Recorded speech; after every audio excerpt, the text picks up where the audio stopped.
My SIL told my husband that he should have dragged me to a termination clinic when he had the chance because she thought I trapped him. Now, she's crying a river for forgiveness. My SIL is my husband's half-sister. She was the product of their mother's infidelity. My husband and I bought a house last year which has its own indoor swimming pool. My SIL was super excited when she saw it and asked if she could use it sometimes with her friend. We said it was fine, as long as she gave us a notice before she turned up. She and her friend, Chloe, have used it many times before but almost never when my husband is home. He is a lawyer and works long hours. With the lockdown, my husband has started to work from home. 2 weeks later, they turned up to my house. My husband was in his office, so they go straight to the pool after making small talk. My husband ends up coming out after an hour and we're hanging out in the kitchen. My SIL walks in to get a drink and she starts talking to my husband. Before returning to the pool, she says, "Chloe's going to be so happy to see you." It was weird because my husband and Chloe weren't close. Chloe comes into the kitchen 2 minutes later and spends the rest of her time talking to my husband until he excuses himself to get back to work. She's super giggly and smiley when she talks to him. He would say something sarcastic and she would laugh like it was the funniest joke she's ever heard. It honestly felt like she was flirting with him. Before returning to the pool, she gave me this weird smirky look. Before they leave, they ask my husband if he's working from home every day of the week. He confirms he is. The next 2 weeks, they come over to the house to swim every single day. Except Chloe never gets in the water. Instead, she hangs around the house in her bikini every single day. Whenever my husband comes out to hang around me, she quickly interrupts him and keeps him talking until he has to return to work. I made lunch for us all, and when I excused myself to call my husband down,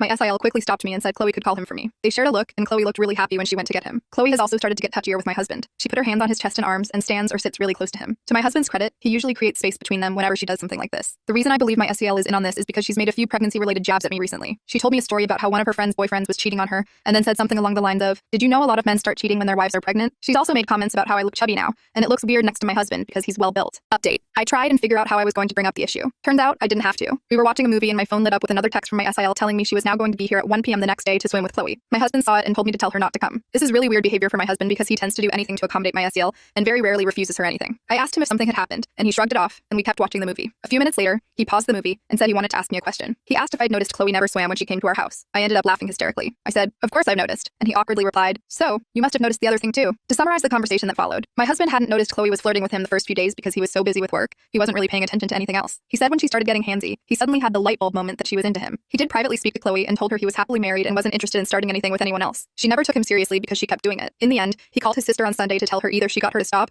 or Chloe couldn't come over anymore. His sister ended up having a tantrum and said a few nasty things about me or the baby, our relationship. She insisted I was somehow behind his request and made some comments about how I was controlling and insecure because I looked like a beach whale and Chloe was younger and hotter. He was pretty pissed at this and said if she said something like that about me again, he would stop speaking to her. She claimed I had baby trapped him, and when my husband pointed out we were already married so I didn't need to trap him, and that he was the one who wanted to start a family, she kept insisting I had manipulated him into feeling that way. She said some other stuff along the same lines, but the thing that made my husband finally snap was when she said the baby, was already ruining everything, and it was just going to get worse when it was born, and he should have dragged me to the termination clinic whilst he had the chance. He told her neither she nor Chloe were welcome in our home until they apologized for how they'd been behaving, and for what my SIL said. He said he wasn't sure he could ever forgive or forget what she'd said about our child, even if she did apologize, and he couldn't believe she would even think something like that, let alone say it. She started crying and said she was sorry, that she didn't mean it, was just scared to lose him, and wasn't thinking clearly. He hung up on her. He showed me his phone, and she's been calling him and texting him since, begging him to reply. My husband thinks my SIL will eventually turn up even if we tell her not to, but he promised he'd deal with her if she did.